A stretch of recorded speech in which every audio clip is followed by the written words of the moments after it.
So my name is not really Acorn Slim. No. As somebody may have guessed. That name was given to me by a bunch of people, including a childhood bully,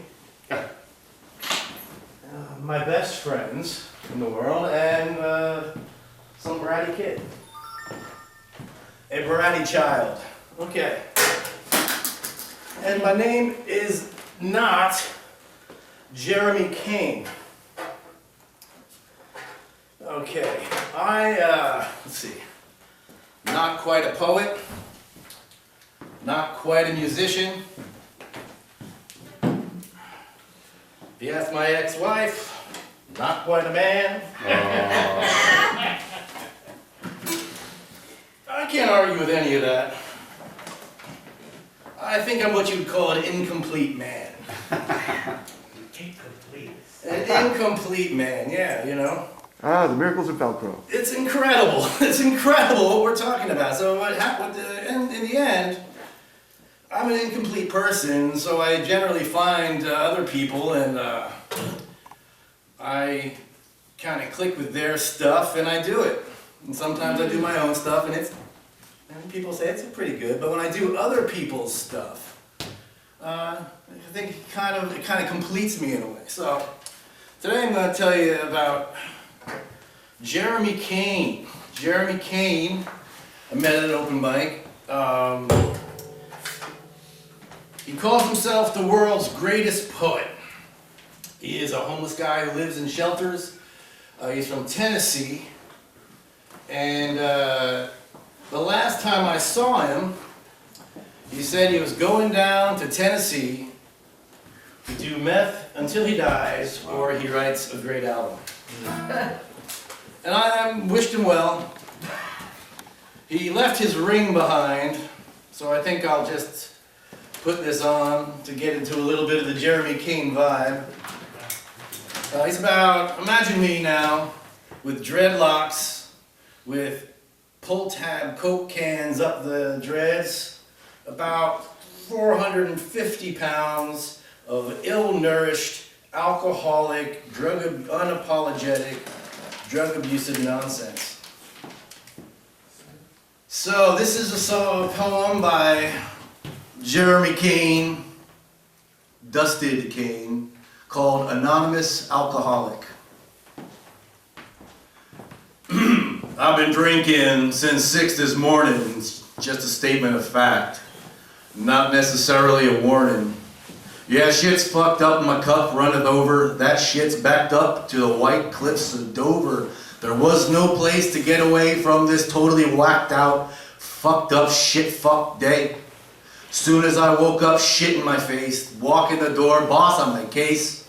So I took a deep breath and counted to 10. This shit has broken better men, broke them to pieces, broke them to bits. The end of my hope, the end of my wits, the end of my patience, my cool is blown. I could have guessed it, I should have known. So I looked for some comfort, seeked for some solace, the kind not necessarily approved by Mike fucking Wallace. Couldn't fit all that shit into an hour. I spent at least 60 minutes trying not to cower from the things that count, the shit that matters, the stuff that breaks me down and tears me to tatters. An angry look, an unkind word, and the crap that they talk about me, I'm sure you've heard. Because it's front to back, from the back to the front. This balancing act that I do is quite the cunning stunt. So I need assistance to reinforce the foundation of a structure that's crumbling from molecular dissipation. Yes, one little stumble and I'm over the edge, but until that day I keep taking the pledge. One day at a time, 24 hours a day, till the wind kicks up and blows me away. Yeah, you know, he's a, excuse me. Is he still around? You know, he's still smoking crack on YouTube, on Facebook. That's basically all he does is he's down there on Facebook, he goes live and he's sitting there like, woo! And I gave him a bunch of weed to take with him. That's my trip. And he Said it got stolen, so I figured he's doing the right thing. That's like, oh, sounds like meth. But yeah, he's still around. Last time I saw him, he told me how he became homeless, which is an interesting story. He grew up in extreme privilege. His house was a landmark, it was a plantation. He grew up on a southern plantation, the child of plantation owners. And he got into cooking meth. And his house was actually a landmark. And he cooked that meth and blew up that house. Wow. He burned it down to the ground. And when they came, and eventually the cops figured out it was him, and he was told to leave and never come back. So, wow. It's a great story. I don't know if it's bullshit. Anyway, this is a song. Okay, so I'm not a man, blah, blah, blah. Let's see. Incomplete man. Okay, I'm afflicted with theology. And so that subject matter and thought process is in me. I understand the bullshit and everything else, but still the words and the metaphors and the way I think about the world is steeped in it. And so it comes out in my music sometimes, but if you detect it, please do not think that it's evangelistic in any way, shape, and form. The last thing I would ever want is someone to change their belief due to anything I ever said or did. Just please. There's zero, I don't want you to believe in anything I do. So, this is a song inspired by leprosy, which is part of the steeping. You know what I mean? And I wrote it about 15 years ago. And then we have a pandemic, and it sort of now kind of applies. So, this is called Leper's Lament.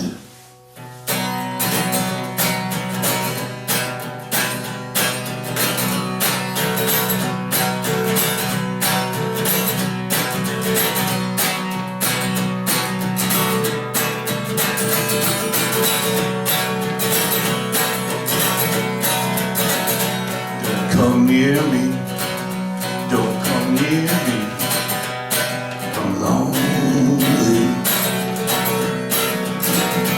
Don't come near me, don't come near me, I'm lonely.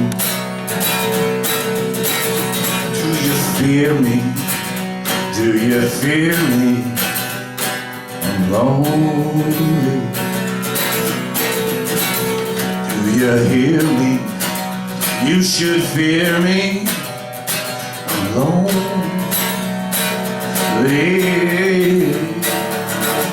Can you hear me? I still love you. Can you hear me? I still love you. Can you hear me? I still love you. Can you hear me? I still love you.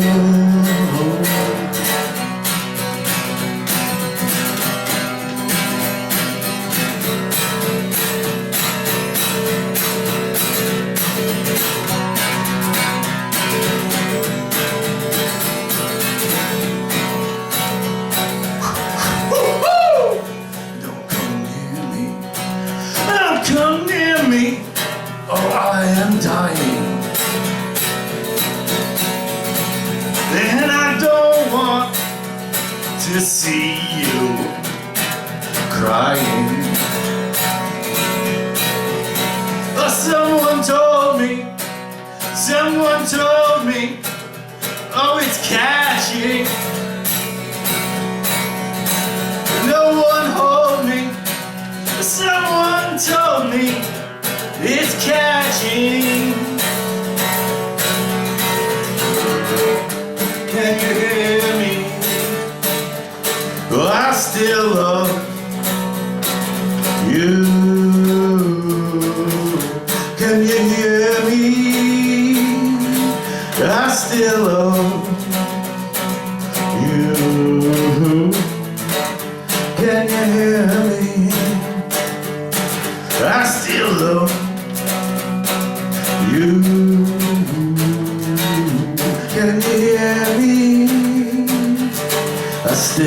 love you.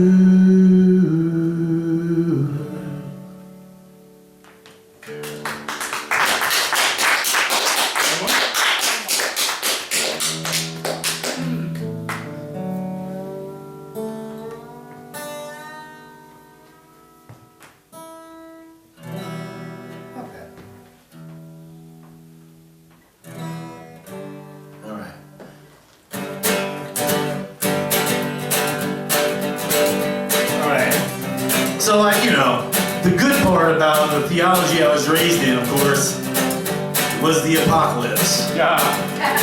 Because I don't know about how you guys are raised, but I was raised on a fucking trippy, psychedelic sci-fi trip.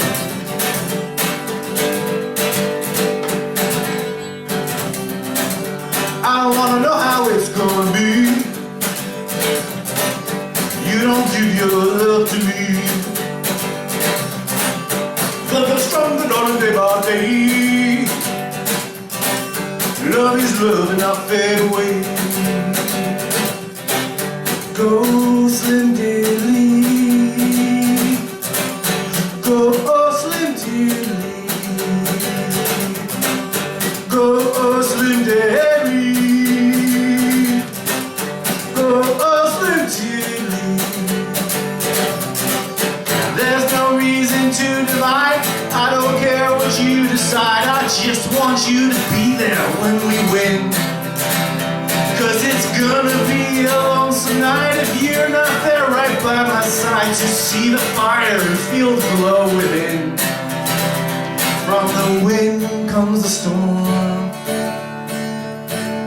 From the night comes the dawn. From the peace comes the war. On and on, on and on. Cause it's all working true, just like scripture said, and the scriptures are true. At least the ones I read, and everybody's a sucker for anything. Looking for the medicine to ease the hurt, heal the heart and find faith that's been forgot. And the children sing, how long, how long, how long, how long, how long must we sing this song? How long, how long, how long?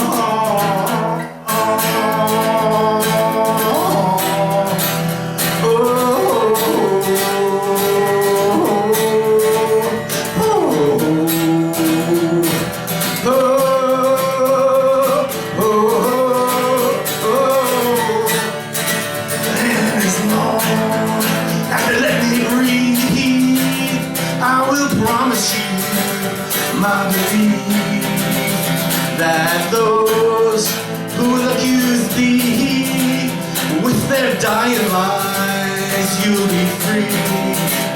And those who would accuse me from their dying lies, I'll be free.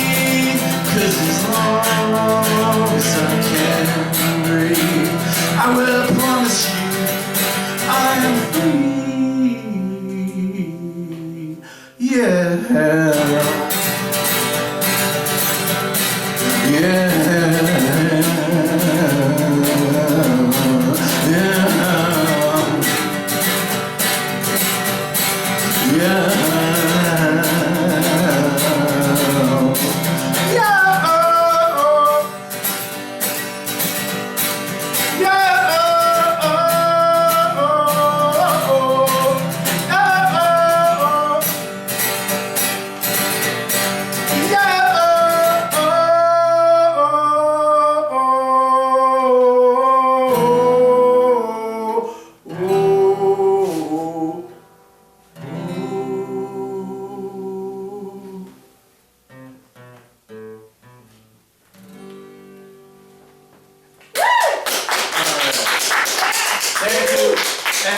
if anybody wants to see the works of Jeremy Kane, it's completely pornographic. Yeah. His crowning achievement in life is that he has sniffed the panties of Christy Canyon. Nice. Who is Christy Canyon? Well, that's for another chapter in the tales of Dustin Kane. The 70s porn star. Take your mask off.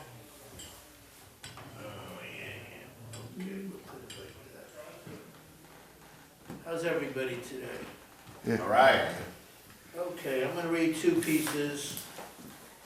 Take your mask off. Let me just take off my jacket. One of my jackets. Mask? You know, I have a young girlfriend now. I'm gonna marry her.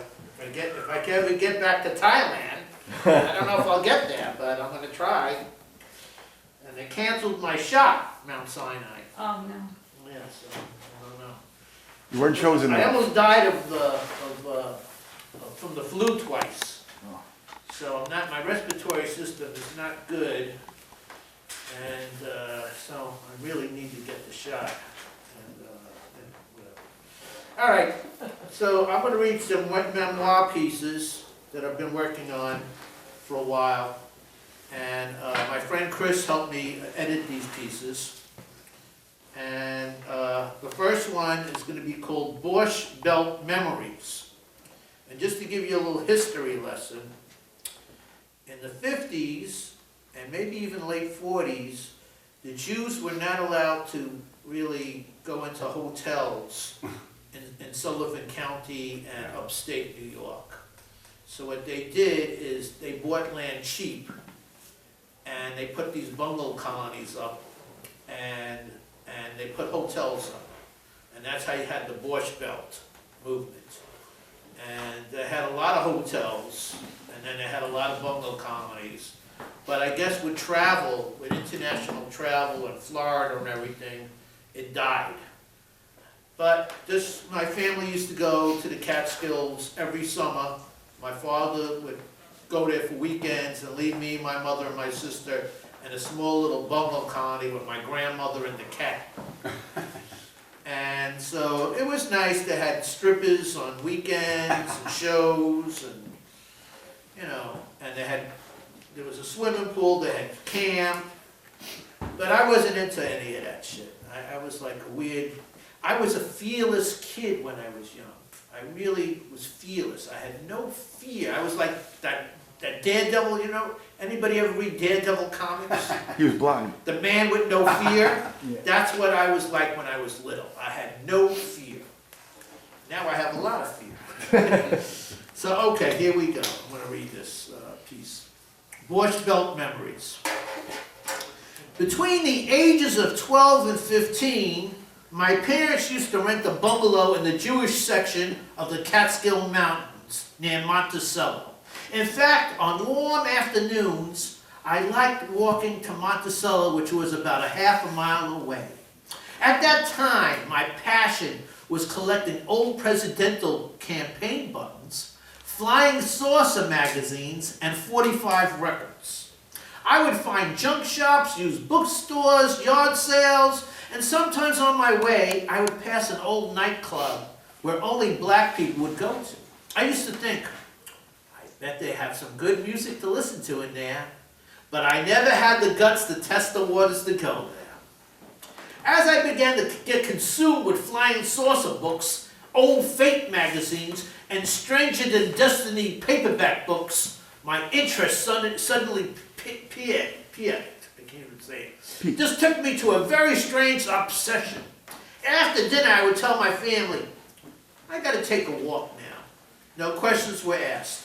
I would stroll through the bungalow colony and watch the other kids getting obsessed with the opposite sex, drinking and smoking grass. Some were religious, some were not. A few were of mixed heritage. Didn't matter. It looked dull to me. I mean, dull. I was on a campaign to find something weird. All those damn monster movies, I guess, had affected my judgment. I never even contemplated that I was doing this all alone. I had friends, yes, but, well, they were boring. So off I went to every burned out, or an abandoned hotel, motel, bungalow colony that I would stumble across. I always wore a hat for those journeys because of bats. Don't ask me why I wasn't afraid, because I'm a different person now than when I was a kid. I remember very fondly going into a burnt out hotel, and with my little flashlight I got to the 3rd floor, and then boom! The floor gave way and I ended up on the 2nd floor. I had, to my credit, cat-like skills. I landed on my feet, still grasping the flashlight. Another time I entered a Gothic house with some water damage. I went up the entrance just a few feet and felt the clammy feeling in my gut. All of a sudden, freezing cold surrounded me. That's funny, I remember thinking. It's a hot night out. So I backed off. I went there a few more occasions, but never got as close. Next, I entered a hobo camp at a forsaken bungalow colony. The homeless guys were cool. They had a small campfire going a little further in so the sheriff's department wouldn't catch them. I was warned not to go too far into the colony. Something wasn't right back there. But I went like an idiot. I thought I saw a creature. And I did see a creature. It came right up to me. A skunk! And it shot its load at me. The vagabonds laughed so hard they almost fell into their little cookout. What you gonna do? What are you gonna tell your mama now, boy? They screamed after me. I figured I would tell my parents that it happened at our bungalow colony, LeWinter's. They bought the lie, but they were not pleased. But that did not stop me. After that, I found another deserted hotel. I broke into a jukebox and grabbed all the 45 records I could carry. And then I started to wander around by myself. I started to wander in the afternoons around by myself too. And somehow I got past the security of Grossinger's Hotel, which is huge, very well-heeled crowd. I got to the pool section. A lot of middle-aged women were there. Somehow I ventured into the bushes, and I saw a waiter with a woman, and they were into a very strange sex act. Sorry, people, at age 13, I was still getting used to the idea that men and women were doing the in and out. A blowjob was beyond my understanding at the time. Later that summer, an older girl took me aside one hot summer night and tried to kiss me. I shot out of her hand so fast like it was a skunk all over again. You would think by now I had enough adventures, but no. I was still strolling around and roamed into a field. And this was definitely weird. I climbed up this old tree and somehow got flung back like a rubber band. I wasn't too hurt, some knee cuts and scratches. But when I started walking around, I swear I heard music that wasn't from our century. That really scared me, so I ran back and got back to my parents and exclaimed, I just time traveled to the Civil War era. My mother said, damn comic books and nasty Alice Cooper has warped his brain. Later on, during yet another journey, I found some very cool sort of Cinnamon City tickets from that old long-gone amusement park that I stumbled across in my ramblings. And then there was the incident at the small lake that I started to visit in the afternoons. I could swear I was being stalked by something not of this earth. Took off like a jackrabbit. Nothing like childhood memories. Which takes me to the present time in Pattaya, Thailand, where my Thai girlfriend drove me on her motorbike to the old market there. In the back of the open-air emporium, a middle-aged Siam lady sells old coins and paper money from all over the world. As soon as she spots me, she chuckles and yells out, no, alien coins yet, no, alien coins yet, as she points to the stars. But she continues, I have many other interesting stuff for you to see. That's okay, I'm going to do one more piece. This is also a memoir piece. Okay, this is a little different than the other one. This is called The Oldest Profession. Frantically, my fingers rifled through the pages. Total dexterity was needed. As my hands turned, the pages resembled those of literary character. As they turned the pages, resembled those of the literary character Mr. Hyde. As if, if I looked in a mirror, I wouldn't be surprised. Well, never mind. Horny, young, and crazy is never a good combination. I can tell you that. The ad had to be there. It had to be there. The year was 1984, and I was 25 years old. The paper I was navigating through was called Screw. Screw. A decadent, beatnik-looking Jewish fellow published this rag. His name was Al Goldstein. But that was all besides the point. I needed to find that ad now. That newsprint was haunting me. I tell you, all last night and that morning, all I could think of was that ad. There it was in the back of the paper. And this is the ad.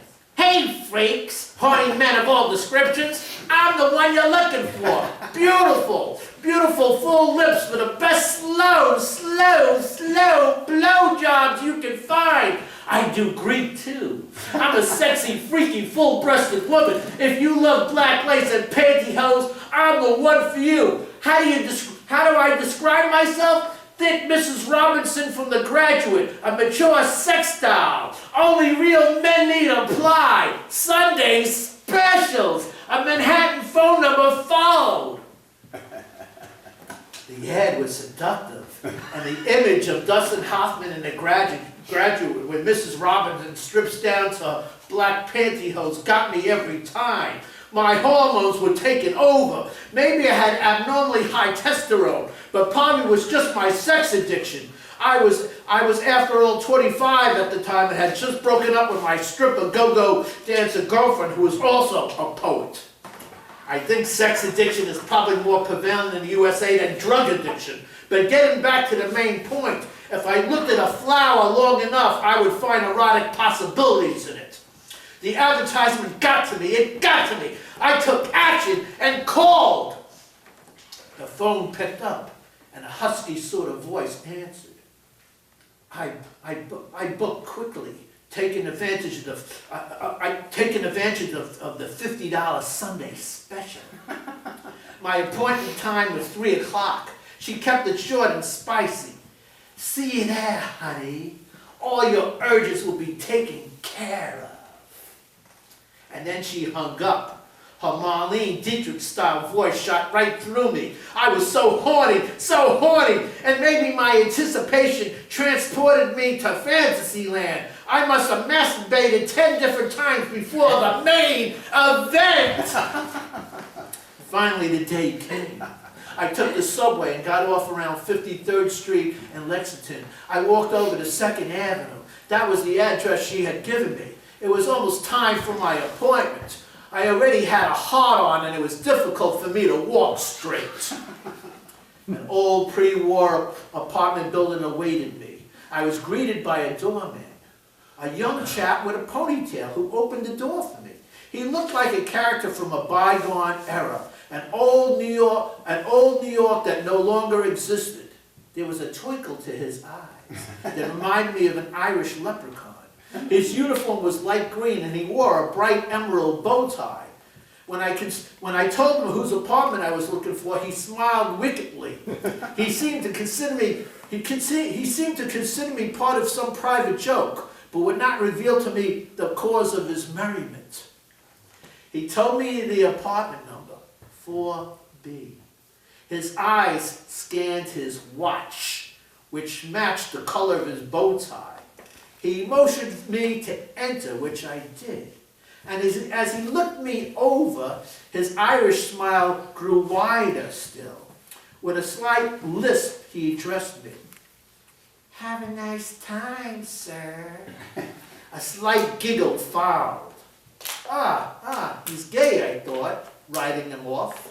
Still, his laugh annoyed me. I didn't look that bad, did I? I wondered whether he had noticed my hard-on, but as soon as I boarded the elevator, I forgot all about that giggle queen. I stepped off at the 4th floor and walked over to 4B. I rang the bell twice, very gently. A husky voice replied, "Come in, come in, which I did. The apartment looked very nice. It had a terrace, good smell, nice red couch, soft brown carpeting, clean. A voice boomed out from what I assumed to be a bedroom. I'll be right out. Take a seat, relax. And then an old lady came out. Oh. She looked like she could have been my grandmother. I assumed this elderly woman must have been a servant of some kind. Then I noticed that Grandma was wearing a black negligee. I was struck speechless, but Granny wasn't. Well now, we are gonna see if you're a real man, ain't we, stud? I shook myself free from my state of shock and found the strength to say, "You're the woman I came to see?" Granny took a step closer and replied, "What's the worry, stud? Afraid of a real woman?" I blurted out, "I want out, I got to go, I got to go." And as I turned to leave, she howled, "Oh, you're a fag, is that it? Only he-men take me on." My last customer was a bodybuilder, and he looked like Arnold Schwarzenegger. A boiling hot flash of anger washed over me. I yelled back, "Better him than me, Wrinkles!" and slammed the door. As I rumbled down the stairs, I saw the doorman again waiting for me mysteriously. Well, that was fast. Few stayed up there for long, but today you just set a new record. He consulted his timepiece. Under 4 minutes. Wow! I just looked at him. He was all smiles. I could hear his giggles from down the street as I walked briskly away. That's it. Thank you. Amy.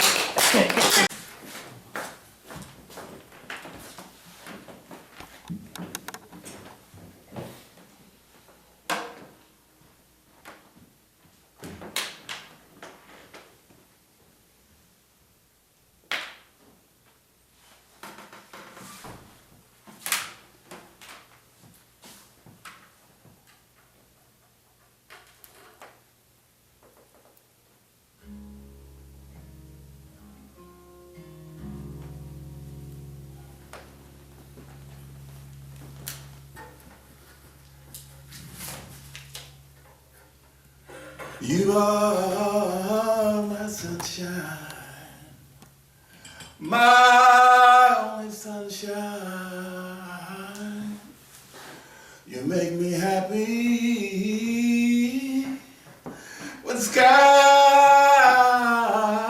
are gray. You'll never know, dear, how much I love you. Please don't take my sunshine away.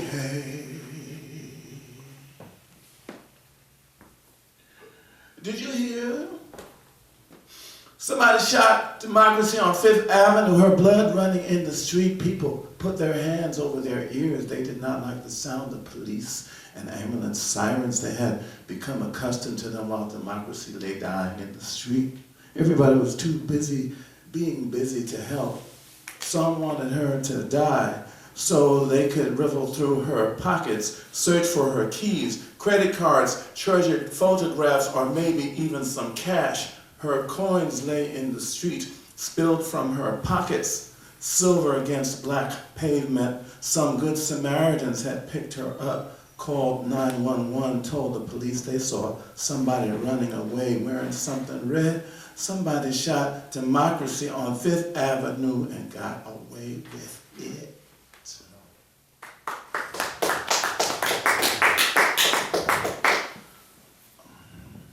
Baby Roy. Baby Roy Cohn. He stood with arthritic knees that kept him standing upright on a field of green. His spine slightly curved from age. His mind with electric current still flashing, deficits in its recesses, pockets void of emotion and empathy never fully formed. You are what you are, no matter how beautiful or grotesque. Unapologetic and shameless, he says, I was made this way. I am what I am. Others are abnormal. They have the problem, he thought. I'm totally fine. I am perfect, he exclaimed as he swung his golf club. In fact, I am the best. I'm special. I am the chosen one. The Florida sun beat down on him, heat blurring his vision in the distance in front of him. 2 + 2 can equal 5, you know. If you say it enough, get enough desperate people to believe it. If you say it loud and often enough, and the human need to feel safe is strong enough, and the need to believe in something again is strong enough, the lie can be just as real as the nose in front of your face. 2 + 2 does not equal 4. It equals 5.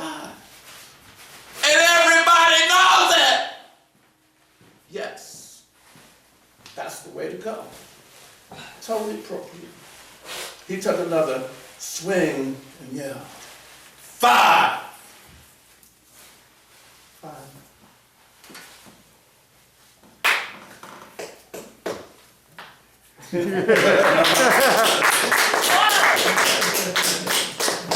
Baby Trumps. So I have to say, like, I watched it, impeachment trial. I just like all Saturday, last Saturday. And then I went out, I had to get some drinks, so I got drinks. And I wrote poems. So I wrote this in the bar. Baby Trumps. In a sleazy dive of a bar, women twerk with intent to titillate, to make you place $1 in a thong. Men who want power don't lie either. They have intent too. They will twerk the asses of their conscience to get $1 in their jock straps. In their ascension to power, they will drink blood from a bottle of the people they scapegoated and hoodwinked, poured down their throats from vixens dancing on top of bars. They will become drunk off of the blood of their opponents who resisted their tyranny. They will drive on the highway whistling to police state anthems on the radio. They will careen off the road of democracy into the ditch of their own demise. Monster. I'm living inside this poem. It is my house made of good thought and nails of words. Splinters of doubts are few, and porch light of truth shines like a lone beacon of light. Outside my house, I hear something moving, something two-headed, abominable and holy, sacred and profane, hungry and edifying, a two-headed creature stalking and floating through the streets outside my house, through canyons of steel, wading across rivers, through forests, over mountains, and deep into valleys, roving through hamlets, villages, and towns. Two-headed creature, one 400-year-old head, exhaling its breath, smelling of dried native and African blood, picking out the flesh from between its teeth, the other head half female and half male, singing songs of resistance and freedom, of we shall not be moved, dreaming about a future where the words of Malcolm and King urge us to sing the songs of possibility of what we could all be if each one of us was allowed to breathe, saying that we could be one under God if we would just let the sun rise, let the dawn flow into the day, and not let hate and fear cause it to relapse back into night. Flocks of birds soaring overhead in the morning, move in unison, write hieroglyphics in the sky, spelling out the question, what do we want to become?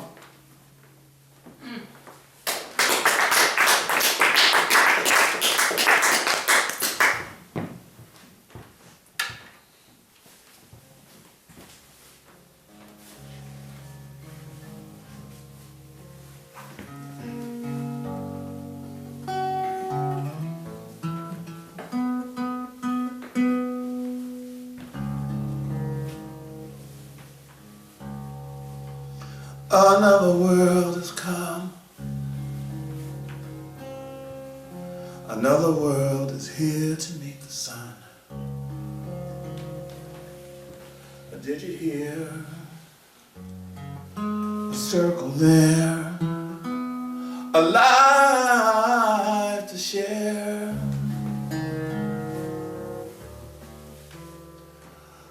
Another world is here, another dawn that whispers in my ear. A different sound, a point of view, a shade of blue. The strangest things to see are things with you and me, lost somewhere in the night, a song of love, the guiding light.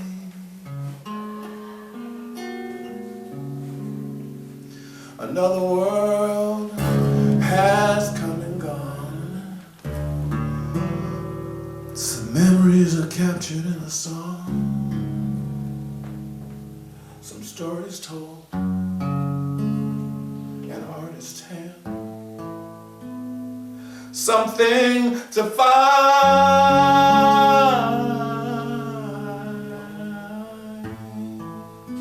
among the sand, something to hold,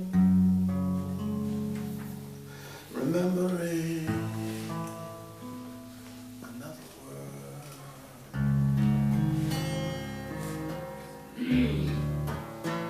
Another world.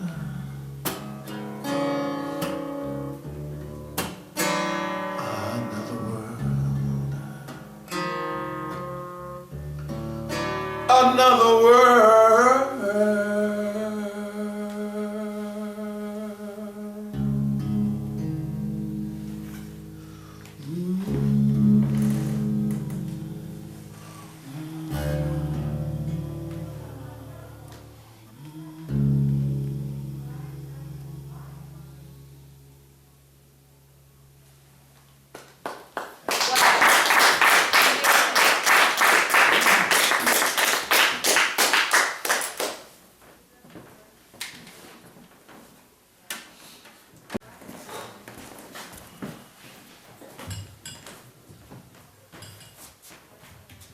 There's a lady that I know, everyone calls her schizo. She's a crazy woman, such a crazy woman. One day sweet, the next day mean, with her there's no in between. She's a crazy woman, such a crazy woman. Got those crazy woman blues. I don't know why I love her, cause I know the chick's bad news. Got those crazy woman blues. Though she's practically psychotic, ain't no woman more erotic. She will love you, drain you dry, and she'll spit right in your eye. She's a crazy woman, such a crazy woman. Well, her middle name is Stress 247 PMS. She's a crazy woman, such a crazy woman. Got those crazy woman blues. Her wish is my desire, her commands I can't refuse. Got those crazy woman blues. Oh, I wish that she would choose me, how I want her to abuse me. Crazy woman, be my wife. I'm your whipping boy for life. She's a crazy woman, such a crazy woman. She's a crazy woman, such a crazy woman. She's crazy. She's tilt-a-whirl, but I'm crazy about that girl. She's a nutty buddy. She's a moody fruity, she's a tricky sicky, she's a loony toony. She's a crazy woman. She's a crazy woman! That's it? Oh, I need a break.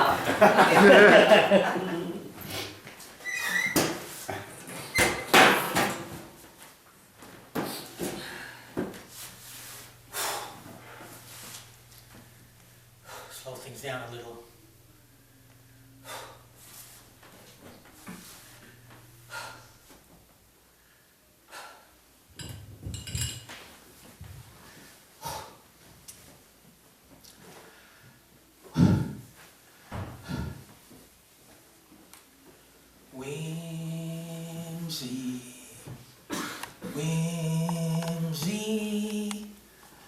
Whimsy is the ocean, mysterious and deep. I'm drowning in emotions, helpless and so weak. When I see her, waves of joy and pain roll over me inside my brain. Whimsy is the ocean, and I'm trapped in her undertow. Whimsy, wild and free, you're my fantasy. Perfect beauty, whimsy. Wind-swept hair, face so fair, eyes sky blue. Whimsy is an island, separate and alone. Surrounds herself with silence, no bridge, no boat, no phone.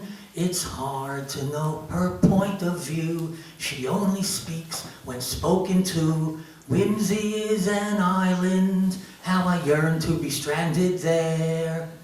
Whimsy comes to me in a vivid dream. We're so happy. Whimsy makes me feel so unreal. I love you. Whimsy,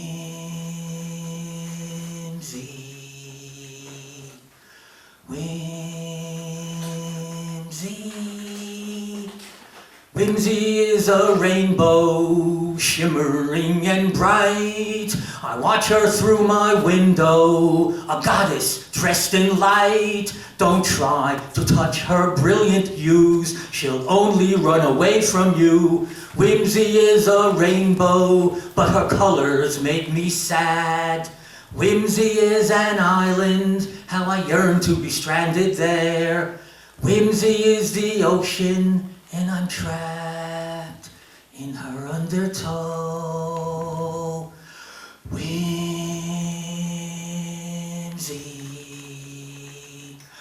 whimsy, whimsy, whimsy.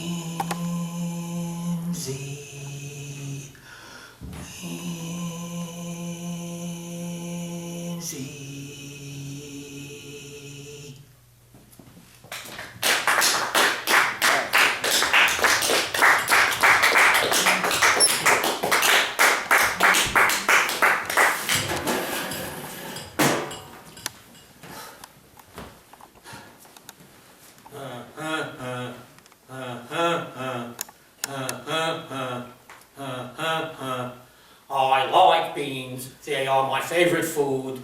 I like beans, there's nothing quite as good. I like beans, there are so many kinds. I like beans, all of them taste so fine. Boil them, bake them, steam them, fry them, any way they're cooked I'll try them. I like beans, I like beans, I like beans. I play a little game. I like beans, use them to spell my name. I like beans, I found it, I've got it. I like beans, I slowly eat each letter. Savor every tasty biteful, there are few things as delightful. I like beans, I like beans.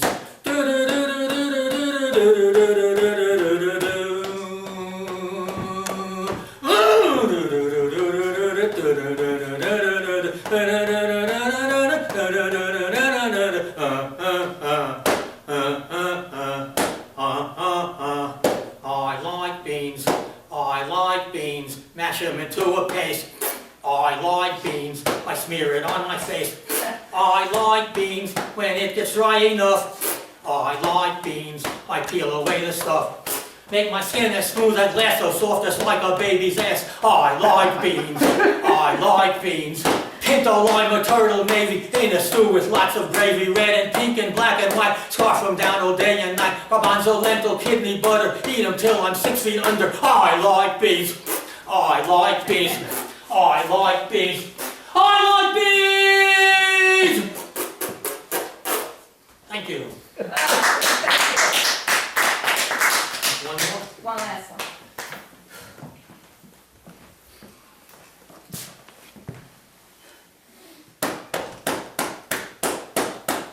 come around, stay away from my door.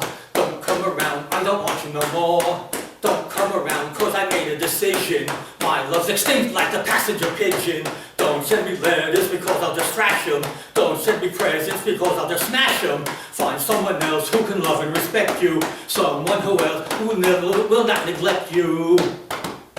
Hey, don't you come around here anymore. Don't come around.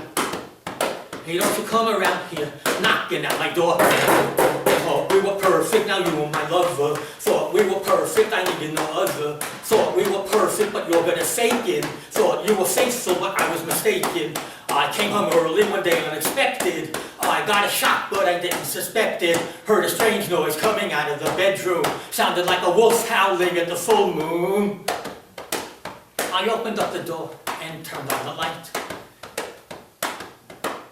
The sight that I saw made my hair turn white. Ow!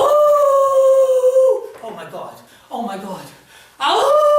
Oh you beast, oh you beast. Ow! I'm gonna come, I'm gonna come. Ow! Honey, what's that strange noise? Oh my dog!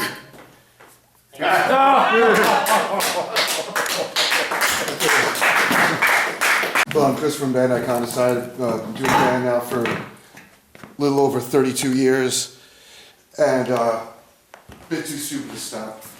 I died in 93, got 18 inches worth of skull fracture, you know, as a reward for living down in Flatbush and being a white person in my neighborhood. Yay. But anyway, I got a new book out. It's called Notes from the Exploding Library. It's part autobiography, part murder mystery, part children's book, part short story anthology, part comic book. And I'm going to read a little bit of the autobiographical portion of that book called An Exploded Life. And these are all true, it's all happened to me. This first segment is dedicated to an old friend of mine who was kept secret from me by my brother who was in the school band with him. His name was Mario Rienzo, and he died of cancer in 2017. Anyway, Mario later told me of a ritual conducted by the second grade boys in which they would go down the list of all boys in the first grade, take them one by one into the bathroom, and force them to fellate every single boy in the second grade class. The punishment for a substandard service was a sound beating. The punishment for outright refusal was worse.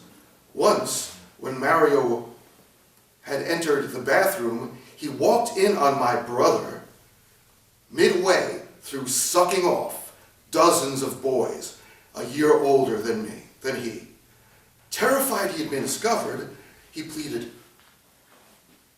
"Don't tell teacher," and kept on sucking. Mario told no one, but one night beat an older boy half to death on a playground with a bike chain whom he had just heard laughingly brag to his classmates of sodomizing a younger boy. This is in PS 81 on the borderline of Brooklyn and Queens, by the way, around near the Ridgewood area.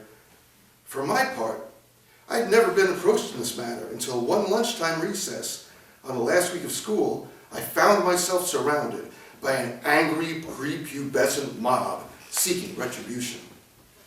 Somehow, they had only just now gotten to me, and they knew their time was short. They would not explain why. However, they made it clear to me that I was to meet them there on the schoolyard at 3:10 p.m. so that they could beat me to death. Or that's what they said. I had no reason to doubt them. And I'd better be there on time, or they would track me down. It had been a mistake. I had eluded them thus far. That afternoon, I made sure I was at the proper place at the appointed time. I may have been 5 minutes early. I had no thoughts of escape, nor did I fear what would happen. I just knew that it would. Neither did it occur to me that I should tell anyone. I'm pretty sure I showed up when I did because I knew being beaten up by so many older boys would take time. And that showing up late at home meant I would risk getting beaten again by my father. 5 minutes passed, then 10, then 15. Honestly, I was disappointed. It looked like they weren't coming. So I showed them my shoulders, and went home. A day or two later, I was leaving the school when a group of half a dozen older boys approached me. One of them walked up to me and said, "Hey kid, we're supposed to be up today. Your name is Johnny, right?" I replied that it wasn't and began walking away. They followed. "Okay, it's Tony, right? We're gonna beat you up." "No," I responded truthfully, "it's not Tony." One after another, they went down the list, rattling off the names of any first-grade boys they'd either not been filleted by or not punished for the omission. But they never got my name right. Hey, if they'd stumbled on my proper name, I would have taken my beating, whatever the reason. I wasn't stupid. Walk in the rain and get wet. But try as they might, they could not come up with the right name. After 3 or 4 blocks, they stopped following me. Only then did I begin to walk faster. I had no idea how long this had taken, but I was not about to arrive home late. If indeed I did arrive late, and I'm certain I did, no one noticed, or at least they didn't say anything. And so I avoided 2 beatings on that day. Yay. All right, skip forward. Yay. I go into a segment about there are some things in our lives that we really can't explain to anyone else. Things that have happened just to you, that there's no language to convey to anyone. Epiphanies, I could call them. I talk about one, and there's another one. Another epiphany, equally as important, was the blackout of 1977. "Where were you when the lights went out?" was the question of the subsequent decade. Residents of Bushwick at that time would never tire of sharing their tales of being caught out there, of the chaos that ensued, the looting, the mayhem, the fires, the desperate shrieking of violence of a city finally awake, cut off from its steady flow of distraction and self-deception. It was a Wednesday night, or at least that's how I remember it, because that's when I would bathe. Saturday night baths were fine for other people. I had just closed the door and undressed, drawing a deep, hot tub full of water I knew would inexorably turn gray as another week's layer of protective dirt was sloughed off like a discarded carapace. If I was lucky, no one would notice the difference. My socks would still develop the same holes over the big toe, ready for me to flip them over the other way, so the holes would be underneath my pinky toe instead, until a new hole developed over the big toe. 2 holes per sock. Lifting my leg over the rim, I lowered it, toes pointed towards the steaming bath, which I preferred hot enough so I could envision myself going totally numb. At the precise instant my big toe touched the water, the lights went out. In that fateful split second, I believed wholeheartedly that I had done it. I froze, waiting for the powers that be to realize I hadn't meant to. Take it back, I thought. Turn the lights back on. It didn't work. Of course I got in and finished my bath. I would probably be punished for turning off the lights, but it was bath night, and I had my priorities. Who knew when I would ever be able to bathe again? Was this the end? It did come to mind that this was already a form of punishment. Blah, blah, blah, blah. When I had dressed, opened the bathroom door, and stepped into the kitchen, the hush which had descended was palpable. We're here. We're all here. Of course we're all here. There was never any thought of escape. Any hope of escape. The Leparis. Let's check with Leparis. After a few dizzying moments, it was indeed established that it's not just us. Anthony and Angela confirmed it. The rest of that night, many people, those not out there dropping their own disguises, hunkered down and waited for the world to come back. I waited for it to end. Sadly, it didn't. That wasn't the epiphany, though. That came with the aftermath. Back then, we were never allowed to venture far, but still, there was the subway. The Myrtle Wyckoff Avenue stop was serviced at street level by a structure which, like my birthplace, does not exist anymore, resembling one of those damn Quonset huts old Stiffy King liked to write about, nestling underneath the elevated tracks, one side stone, the other an incongruously vast rooftop sloping down at chest level from 2 stories high, painted some forgotten color, now bluish-gray. I've searched for quite some time for archival photographs of this structure, yet have found none. It was always a surreal experience entering and exiting that station, like it had crossed over the border into another frontier. When, as a teenager, Peter Edson, one of my friends at the time, invited me after school to hang out and play a pocket worth of video games at the larger of 2 video arcades located in Penn Station, this one at its center. We settled on a marathon group session of Gauntlet with a slightly older kid who would only identify himself as the warrior. I also played warrior while Pete played the elf. He still does that. I had overstepped my bounds. I arrived past 8:30 to find my father waiting on the other side of the turnstile, glaring and furiously chewing gum, his gun belt already in hand. I don't remember that particular beating any more or less than the countless others.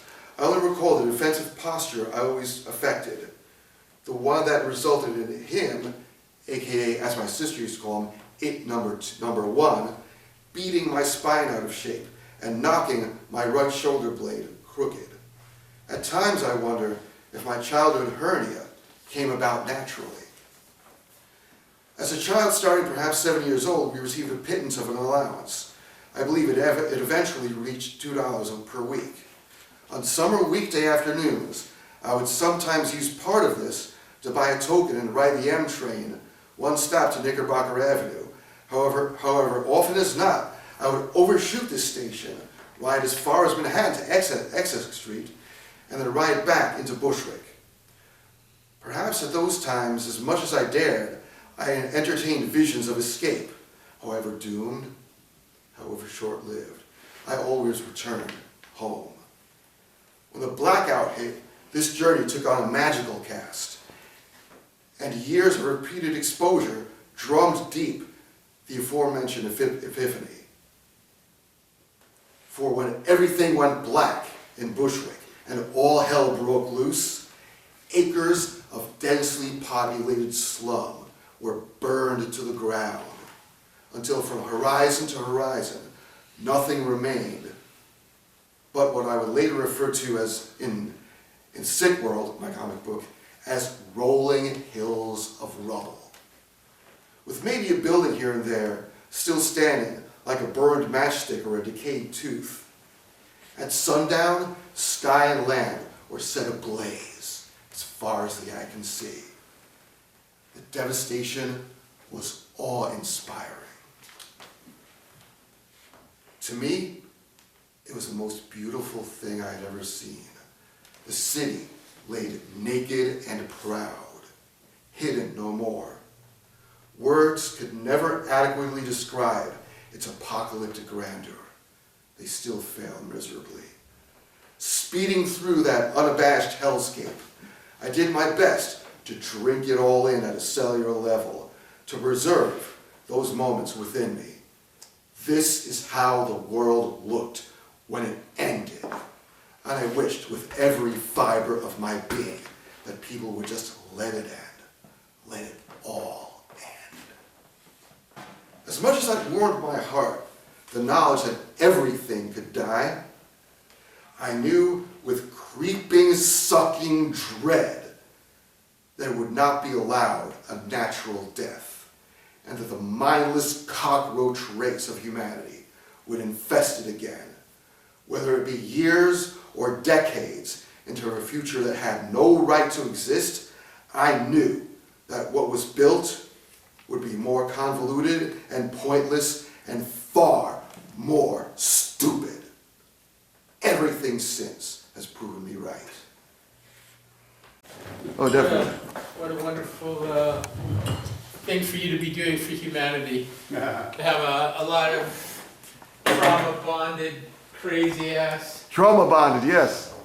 poet, nuts, here together, assembled to share each other's neurosis. And so I feel like really honored to be among the crazy. Thank you all so much. I was doing a series of autobiographical little stories about my life growing up. I had a hard Scrabble upbringing, you might say. My parents, when I was a young boy, repeatedly beat me at Scrabble, and which I found really hard because up till like a year, I only had this monosyllabic language, and punctuated by throwing things and spitting and urine and vomit. But I actually translated that into my stand-up act and my comedy act, and kind of honed those words as little building blocks into little darts of invective that I like send out to people that I love dearly. Interestingly enough, for those of us that actually don't know how to love completely and fully without causing a lot of damage and hurt in our wake, the idea that actually we could create violence and love at the same time is a really fascinating concept. I think it lies at the core of all of what people of my generation refer to as rock and roll, which was interesting because rock and roll was the kind of art form that was created during the worst bombing in the history of the world up to that point, right? Which was the German bombing, the Nazi bombing of Liverpool, England, and London. But the actual bombing during that period of time rattled the structure of everything and sort of demolished English society down to kind of nothingness in a way, except for the huge, exclamations of Winston Churchill, some real grit, and, a little American might helping to prop up the situation. But the Brits were about on their knees and sort of brought down to nothing. And children were born into that. In fact, it was during the worst raid of the war for Liverpool that there was a gap in the bombing on October 9th, 1940, that John Lennon was born. And it sounds kind of amazing, like a geographic sort of, the parting came and there was the birth of this vicious little bastard. But the actual truth of the matter is that happens a lot. When there's a gap in the stress, women sort of let go, relax, and a lot of babies were born during that period, like a 2-day period or something where there was no bombing. But otherwise, these kids grew up with this slamming, thunderous explosions around them, rubble around them, nothing really to live for, nothing to believe in, and actually no real kind of economy to try to build. So when people said things like, I couldn't do nothing else but play rock and roll music, they actually meant that. It wasn't just a romantic thing to say. The fact is, they had nothing going. There was nothing they could do. They'd go to art school if they had good grades, and of course, if they were part of a higher echelon, right, of the strata of society. Sorry, then if they were part of a higher echelon in the strata of society, then they could have a kind of a livelihood set up for them as much as it were. But if you were working class, there wasn't much you can do but pick up a guitar and just slam these chords. And For some of us that came a generation later, we grew up in the fruits of this. And some kids, you know, I think they like, maybe some generations or some people look back wistfully on their childhood and think about like how beautiful it was, you know, the sweet romantic music. Remember that, holding a young lady's hand and listening to some kind of lovely angelic music? For me, it was, you know, doing acid and listening to the Ramones. And, you know, trying to talk some girl into blowing me that never would do it. And it was a constant, you know, that was the romance of my childhood. You know, it was really interesting. And I was a fucked up kid because I came from a very religious background. My grandfather, I had two grandfathers, like many people, and they were completely opposite ends of the spectrum. It was very interesting. One, the Italian grandfather, had actually left the church, the Catholic Church, converted to born-again Christianity, and became a pastor. And he actually had a garden in Bayonne, New Jersey, in his backyard, which actually used to be a farm, but very slowly became kind of a little row house. And he had a little patch. The farm turned out into like a small little 9x9 patch that he grew roses in. And he was an incredibly sweet, loving man. And my other grandfather, on the other hand, was Spanish descent. And he lived in Florida and had no real garden, but he did grow jalapenos. And he was an alcoholic and a cruel, mean bastard. He was the kind of person that would just walk in the middle of somebody's set right on stage and not even care, right? But it didn't matter because he was like this rugged, alcoholic, drinking guy, and his favorite passion was playing cards and winning cards. He was also incredibly racist. And I grew up as kind of like a little hippie kid, you know? So I kind of like was appalled by his racism, and it was really horrible. And one day, his racism really came to the fore when he said, "I'm gonna teach you something about life," and introduced me to a guy that he referred to as my Uncle Willie. And Willie showed up, he was African American. And it was very clear the disdain that my grandfather had for Willie and the deep love that he had for Willie. And the incredible love that Willie just had in return. He didn't have the judgment, he didn't have the racism, he didn't have the aggression my grandfather had. He just found my grandfather completely interesting. And the way they bonded was my grandfather was a short order cook at the Airstream Diner. It maybe not Airstream because that's, but anyway, like the airline diner in Tampa. And he was a short order cook, and he's angry and mean. And Willie came in and ordered breakfast, and then refused to pay for it because he didn't have any money. And my grandfather hit him in the head with a pan, knocked him out cold. When the police came, my grandfather paid for his breakfast. And Willie and he became fast friends.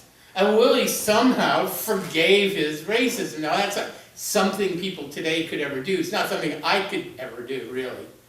But, you know, my grandfather turned out to be all talk with his hatred, you know?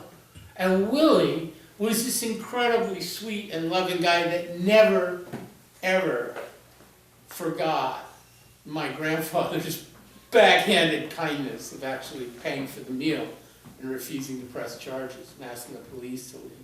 And Willie became a dear old friend of the family's. And it's really kind of a beautiful thing in a way when you can look at the darkest parts of the world and also find kind of the possibility of love there at the same time. I'm really fascinated with light shining in the darkness. And I don't want to take away from any of the pain that people have experienced in their lives. I've been fortunate enough to been somebody who has just created my own pain. You know, I didn't have to rely on the police to do it, or you know, I could just fuck my own life up. You know what I mean? In my own way. But in that sense, I think I'm incredibly fortunate incredibly entitled to take an enormous amount of wealth and beauty and potential and turn it into complete fucking shit. But on my own, But I have to say, there are people that don't have that opportunity. And that fucking sucks. And the fact that we live in a society that we have all learned, all of us, have learned to walk down the street and pretend we don't see. Walk down the street and pretend we don't see. Walk down the street, pretend we don't see. Turn on the television, pretend we don't see. Look through the internet, pretend we don't see. And turn our eyes constantly toward the very things that support who we think we are, so that we can become stronger and stronger in less and less and smaller degrees, until we've boxed ourselves into little corners of an ego where we're stuck in our own opinions and our own ideas and incapable of really just even looking out the window and seeing what really maybe is out there. What's actually haunting the world, what's actually caving the world in. I don't know if you're like me, but I'm doing it myself because I've kind of had enough of the COVID thing. I don't know what to do about it anymore. If I'm going to take a vaccine, I don't have any sense of that going to work. Does anybody really? Is there any evidence of it? And I will take the vaccine, of course I will. I'll line up and take my vaccine, and I will do it. And I'll wear my mask, except for when I'm shooting my mouth off in the front of a room full of people. But I will do my part. But I don't believe in my heart that any of it is getting really better yet. And I'm not sure if it does begin to get better, that any of us fucking learned anything. No. I don't really know. And I don't want to end on a really sad note. I want to end on a beautiful note. And sort of express the opposite point and say, how much time? 3 minutes. I have a feeling that, when comedians die, I've heard me say this joke before, but I have a feeling when I die, it's, Viviana's going to be 3 minutes, Joey. There's like the red light's gonna go off, and I'm like, okay, I gotta wrap this up. All right, you guys gather around. Okay, here's the thing. You just jack off for the last time. And I really do think of how beautiful it would be if we all somehow could learn to just love ourselves, because if we were to learn to love ourselves, we would never be without love. But more importantly, we wouldn't have to rob the planet. We wouldn't have to steal from each other.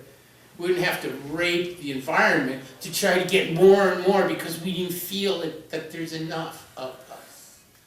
That maybe if we could come inside and say, I'm wounded, I'm just fucking disappointed, I'm tragic, and I'm also beautiful, and I also kind of love that. And I can also find some kind of rock and roll majesty in all of that. And that was, to me, the brilliance of the rock and roll generation. I mean, I'm not saying it was better than any other generation, I don't believe that. It's just, it happened to be the one I understood. But I have to say that people rose from the flames of the bombardment of those explosions and took the pain of the American blacks and their music, their rhythm and blues and their blues, and turned it into something combustible and rebellious and difficult and strange and threatening to a lot of fucking people. And it was absolutely fantastic. And at the height of his, fame, I guess, in a way, or the beginning of the height of his fame, when his shit did not stink, John Lennon strangely wrote a song. He was commissioned to write for a movie called Help, and he had to write this song, and it was just a pop song, and they structured it as a pop song, and it became a huge #1 hit, some of you might remember. But he often said that he was never happy with the way it was produced or arranged, because it was turned into a hit. But actually what he did was sneak in this little cry for help in there. So really quickly, the last 30 seconds, I'm gonna pull out my air guitar and spend about, half of that time tuning it. That makes me a real musician. I could have been a musician, but I was too articulate. And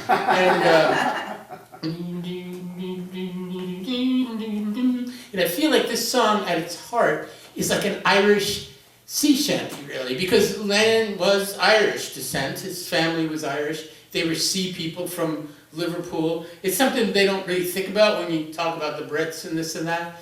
But he had this nasty Irish temperament, and I don't know if you know much about him, but he was, oh yes, sang about love, but he was not a nice guy. Yeah. But wonderful, and absolutely fucking honest, and one of my big heroes, because he was not afraid to just be a fool, you know? When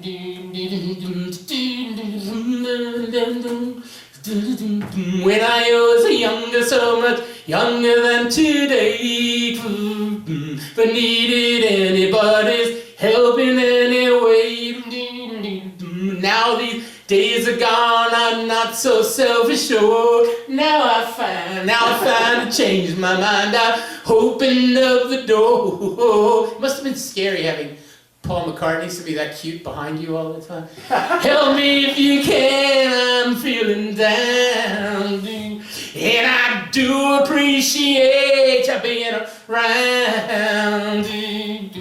Help me get my feet back on the ground. Won't you please help me? Thank you.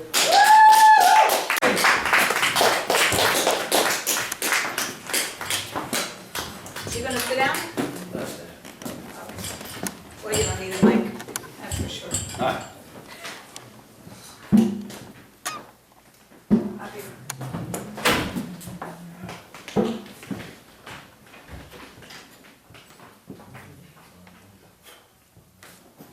Are you Merlin?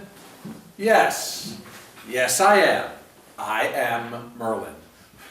If you are Merlin, what magical powers do you possess? Well, I have the magical power to make women lift up their shirts, bare their naked breasts, and allow me to take topless photos of them. Now, I admit, this ability may not seem to be such an amazing power for a wizard to possess, but it is the only magic power that I have ever desired to wield. My interrogator pulls out a spliff, lights up, inhales deeply, exhales a blue cloud of reefer smoke into the foggy, misty, drizzling air of Stuyvesant Square Park. Well, tell me, Merlin, but have you ever heard of Al Goldstein? Yes, I have! Publisher of the now defunct tabloid newspaper, Screw Magazine, the first hardcore porno publication, and the producer of Midnight Blue cable channel, the first hardcore porno television program, and, as a matter of coincidence, Al Goldstein was a patient of mine on the psychiatric ward of Manhattan Veterans Administration Hospital, right up the block from here, on 1st Avenue and 23rd Street, where I used to work as a registered nurse. Now, Al is no longer with us any longer, so as a legal issue, you cannot slander a dead person. Neither are the provisions under New York State's HIPAA medical privacy regulations applicable to dead people. So I'm not violating any of the late Al's privileges when I say that by the time I met him, he was pretty well cooked mentally by that point. It's all part of the public record. I'm not repeating anything that was not printed in New Yorker magazine article many years ago, back in 2008. Al Goldstein, once a multimillionaire, lost all his money, contesting lawsuits involving Richard Nixon, prosecuting him under the provisions of the Comstock Act, the distribution of obscene matter through the U.S. mail. So they got him, just like they got Marcus Garvey. Basically, they got Marcus Garvey for mail fraud. They prosecuted Al Goldstein and Margaret Sanger for distribution of obscenity. Margaret Sanger, the founder of Planned Parenthood? Correct. They also tried to nail Harry Reams, the porn star from Deep Throat, under the same provisions, but failed. Al Goldstein lost his fortune in legal fees paid to his defense lawyers, and what little remained, he lost when his son, Al Goldstein Jr., sued him for what remained of his estate. He wound up homeless, Abe Lieberwald, the owner of the 2nd Avenue Deli, right over here in 2nd and 10th, had pity on him and hired Al as a greeter, a glad-hander, and let him live in the basement. When Abe was eventually murdered during a robbery gone bad in front of St. Mark's on the Bowery, his widow found out that Al was living in the basement of the deli and had him evicted. Al wound up living in the Bowery Armory men's shelter, spending his days hanging out in the Cooper Union Starbucks. He got despondent, attempted suicide by overdosing on Xanax. He was revived, placed on a ventilator, but he went anoxic. His brain lost oxygen, and he was never the same again. That's when he wound up on the Veterans Administration psych ward. You mean he made himself mentally retarded? Well, in a manner of speaking, he became brain damaged. He spent the last year or more of his life on the psych ward. He was an extremely difficult patient to place in a long-term treatment facility. That's where I met him, at the VA. The social workers would send him on interviews, nursing homes, group homes, and of course, he would flunk these interviews. He would piss people off, get into arguments, curse out the administrator of these places. He would come back to the ward and tell me about it, because for some bizarre reason, he thought I was his friend or something. He was like, that fucked up place they sent me to, it was full of old people, wandering the hallways, talking to themselves like a bunch of zombies. They reminded me of a movie by that Italian guy. You mean the film director Federico Fellini? Yeah, that's it! Like actors in a Fellini movie. Now, Al himself was an old man behaving in a Fellini-esque manner by that time. I remember that first morning I came to work on the ward. I saw the name Al Goldstein on a medical chart. I thought, that couldn't really be him, could it? So I asked this other white male nurse on the unit, is that who I think it is? And he goes, yeah, it is! Screw magazine! Penetration! Those were the 3 taboos that Al Goldstein broke. Erection, penetration, and ejaculation, along with full frontal nudity. None of the other nurses, all the females, the Philippine, the West Indian, knew who he was. Mike, him say him married 8 times. 8 times, I think he lying. He ain't lying. He had married his 8th wife, this scam artist, claimed she was an Indian princess, a Maharani, from one of those princely states of the British colonial Raj, before independence. It was a whole lot of crap. There were literally thousands of these fake princes and princesses running around all over the world. You know that guy, Penn Jillette? You mean the Las Vegas magician, Penn Jillette? Yeah, him. He felt sorry for Al. Besides being a magician, Penn Jillette was heavily into the porn industry scene. And when he found out that Al was down on his luck, he set up Al and his new fake Indian princess wife in this apartment out in Staten Island, paying his rent. But Penn found out that the Maharani was scamming him. She was pocketing half the rent payments herself. So he cut the 2 of them off. She divorces Al, he's out on his ass homeless again, so he winds up at the VA. That's where I met him. I wasn't really sure it was him until I checked.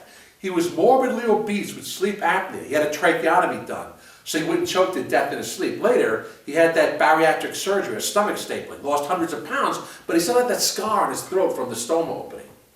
Even in the psych ward of the VA, he was a colossal pain in the ass, picking fights with all the other patients, storing food at his bedside table until it all began to rot. They couldn't get rid of him because he was a veteran. He was a total burnout, couldn't tell the difference between reality and his delusions. He hated Nixon. He kept screaming about how Nixon was out to get him, which was not a complete delusion, because after all, Nixon had actually been out to get him for years, but Nixon was dead for decades by that time. Do you remember the film Nixon Frost with Frank Langella? You mean the Richard Nixon, David Frost interviews? Yeah. But this was a dramatic recreation based on the transcripts of the TV show from the 1970s. Al doesn't know this. So when the movie comes on HBO, the patient day room in the psych ward, he starts screaming at what he thinks this is arch enemy Nixon. But it's really the only actor, Frank Langella. You motherfucker! I'm gonna fucking kill you! Fighting all the other frail mental patients. You know how you're sitting around late night with a bunch of your bros getting stoned and somebody says, hey, if you had the chance to have dinner with somebody famous, living or dead, who would you choose? Most people say Albert Einstein, Gandhi, Abe Lincoln, Mother Teresa, and I always said Bob Guccione of Penthouse, or Hugh Hefner of Playboy, or Larry Flint of Hustler. They're all dead now. Because I always considered myself as a poor man's Bob Guccione, or Hugh Hefner, a very gifted amateur pornographer. After all, I possess the sorcerer Merlin's magical powers of getting random women to pose topless for my Polaroid camera lens. How many women do this for you, Merlin? Maybe 1,000. About 70% say no, but about 30% say yes. I have about 150 photo albums filled with semi-nude and nude photographs of anonymous women I've met over the past 20 years or so. Here I show my interlocutor a photo of my Android phone of my performance partner, Valamon, from our last production. Totally nude, shaved pubis, her face hidden behind a black spangled Star of David COVID-19 pandemic mask. Nice mask. So you know it's going to be from this year. So I wanted to compare notes on pornography with Al Goldstein, but by the time I met him, he was pretty much toast mentally. They say, you know, you should never meet your idols, much less have dinner with them. They will never fail to disappoint you. I did meet one of my idols, even had dinner with him in the patient dining room on the psych unit, and I was indeed disappointed by the occasion. Wow,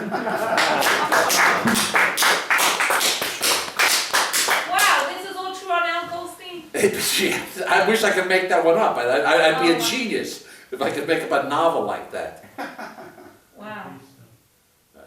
This is actually, I would say like, oh, this is a recent one. Okay.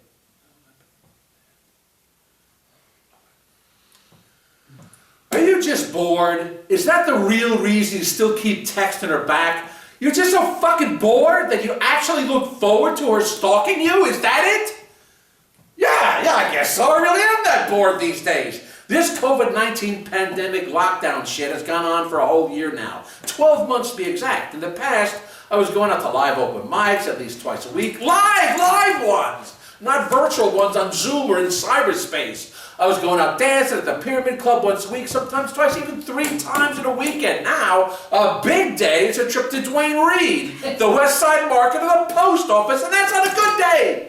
Yeah, so I'm so bored these days that even the unwanted attention of a psycho cyber stalker like her is a welcome distraction in these months of unending ennui and all. There was this episode on the original Star Trek where Captain Kirk reflects on an interstellar villain who dies of loneliness. Yeah. To be that alone without even so much as a torturer to keep you company. How truly lonely that must have been. So now, I almost relish the moments that crazy bitch from hell, I should mention her name, texts me with her endless nattering words of eternal annoyance. Something to look forward to at the end of the day. But she's really gone off the rails on the crazy train these days. She starts to call me Lo Fan again, which is White Devil in Cantonese. It's her pet name for me, White Devil. Whenever she gets a particularly big bug stuck up her ass about me, she once texted me hundreds of times over 24 hours, Lo Fan, Lo Fan, Lo Fan, Lo Fan, Lo Fan, Lo Fan, in English, in Chinese transliteration, and in Chinese pictograms, for some perceived slight she received on my hands. And here, I didn't even know if my primitive flip phone was even capable of transmitting Chinese characters on its screen. She's texting me endless streams of Guai Ji Lo Fan and go fuck yourself, White Devil, just because I had the audacity to ask her if she wanted to attend one of the few last remaining live open mics still left in the city these days with me on the eve of the Lunar New Year, the Year of the Ox. Wait a minute, you asked your stalker on a date? What the fuck is wrong with you, Big Mike? Are you mental or something? Well, I was only trying to be polite. If someone takes the time and energy out of her very busy schedule in order to cyberstalk me, I figured that the least I can do is show my appreciation, is to ask my stalker out on a magical night of smoked salmon arugula and brioche, a glass of cheap red Merlot, a dozen roses, and some tiramisu for dessert at the local Starbucks Reserve in the West Village as recompense.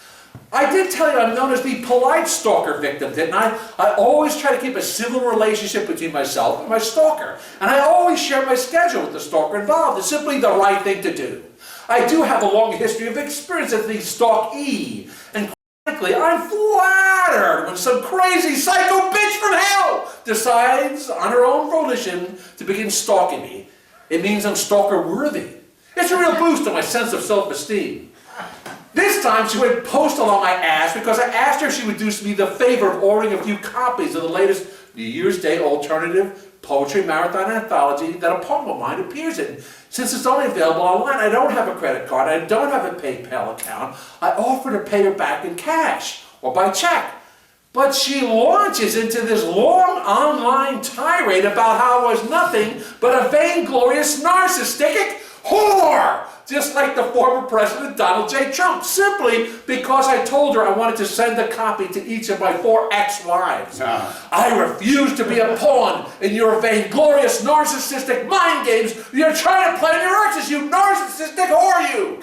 Well, you could have knocked me over with a feather. I mean, after that psycho scream like that, I mean, it's not like I've never been called a man whore before, but a vainglorious narcissistic man whore, that's really hurting. And here I thought she really loved me. But you are such a narcissist, Big Mike, and you've always been a vainglorious man and whore. No wonder she called you out in your shit, Big Mike. The truth always hurts, Big Mike. You're always chasing after these vindictive women, Big Mike. Remember Anna Montana, Teresa Klein? They tortured you for months, years even, after they unceremoniously dumped you for fucking around on them behind their backs. You should have learned your lesson by now. Or paradoxically, are all these psychotic, vindictive women naturally attracted to the very scintillating personality of Big Fucking Mike?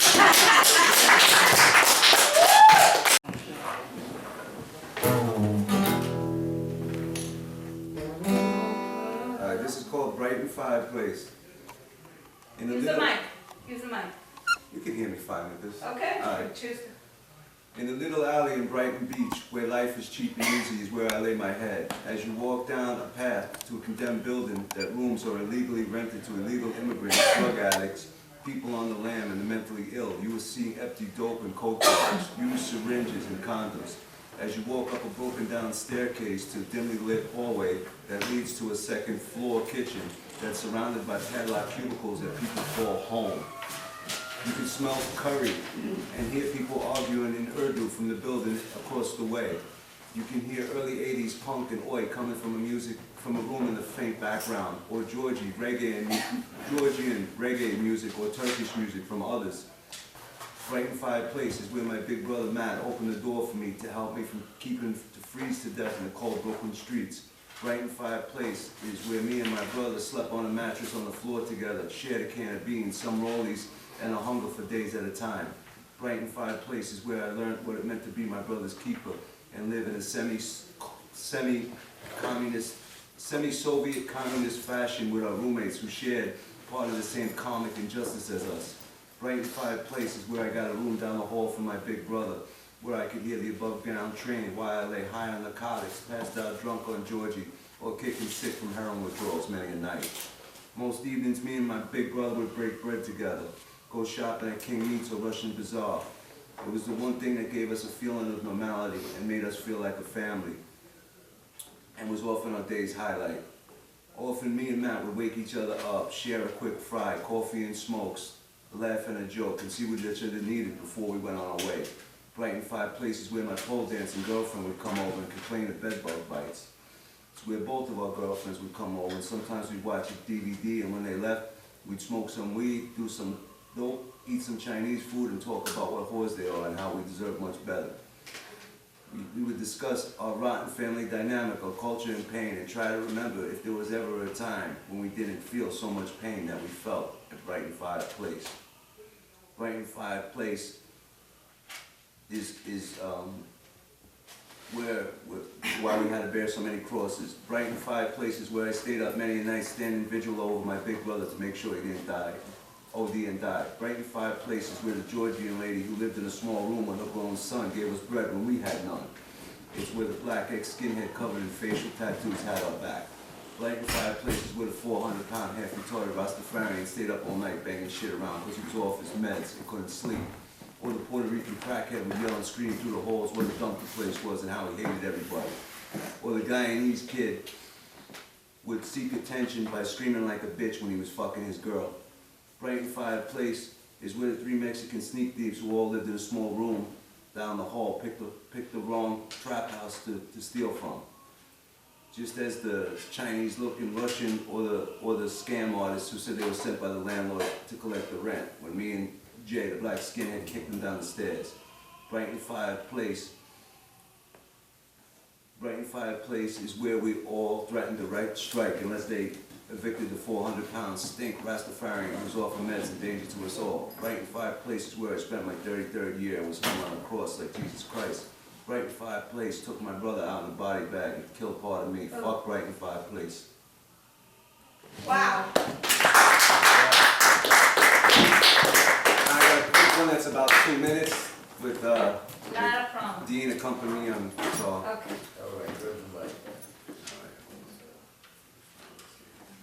Hey guys, I'm Dead Dean.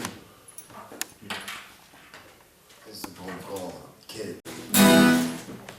I was the cool kid you looked up to who was too cool for school and did what the fuck he wanted. When he was 15, he already had his own pad and let some street kids crash.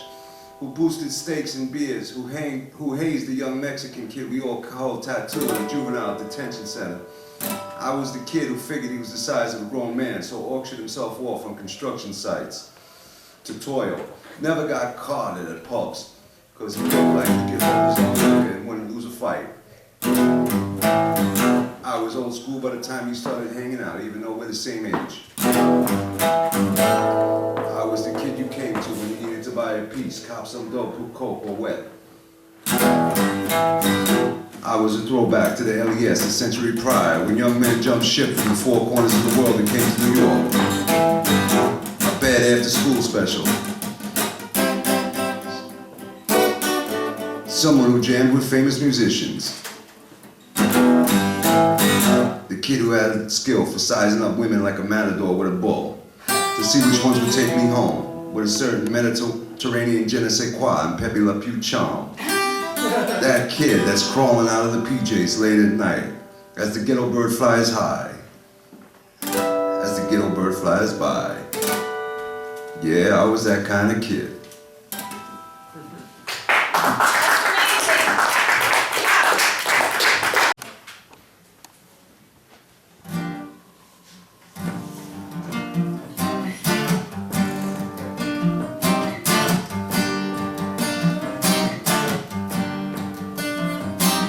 Hey, now, let the truth be told.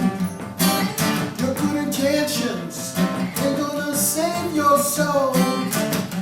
Alibis and inner lies ain't gonna do you no good on the other side. Carousel, carousel, carousel. Round and around goes those lies we're telling. All your dreams are touch and go. The devil behind you, the only God you know. In his eyes, there's no surprise. He'll take your dreams and make them lies. Carousel, carousel, carousel. Round and around goes those lies we're telling.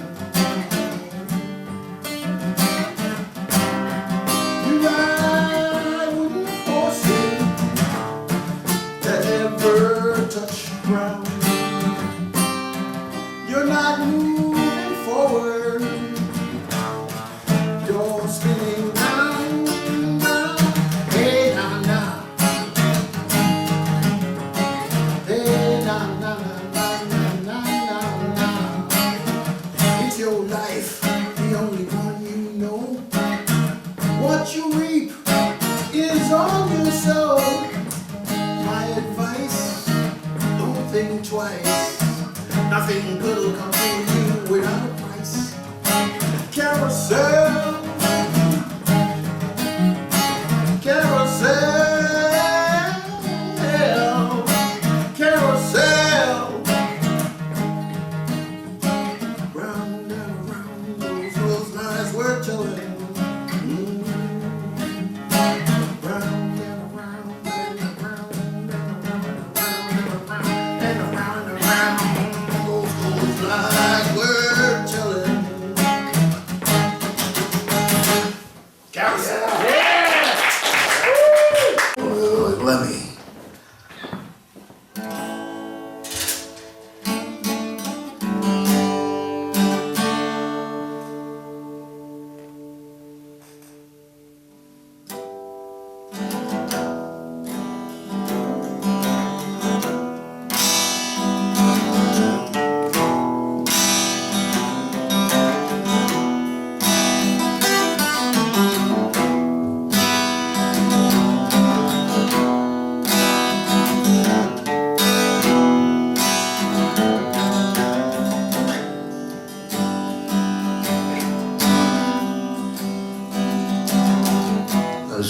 point in my life when I wasn't sure if I was going up or down a road.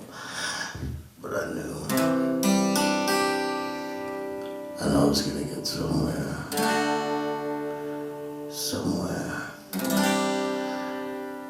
Somewhere.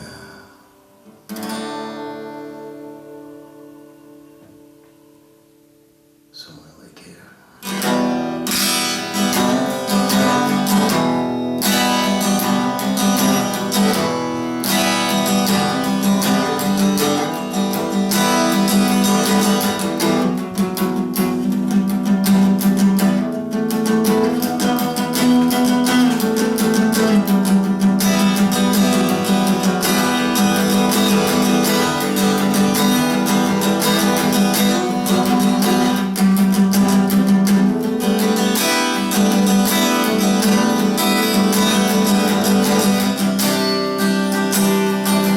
It's true, every time, you know it's true, life is unkind.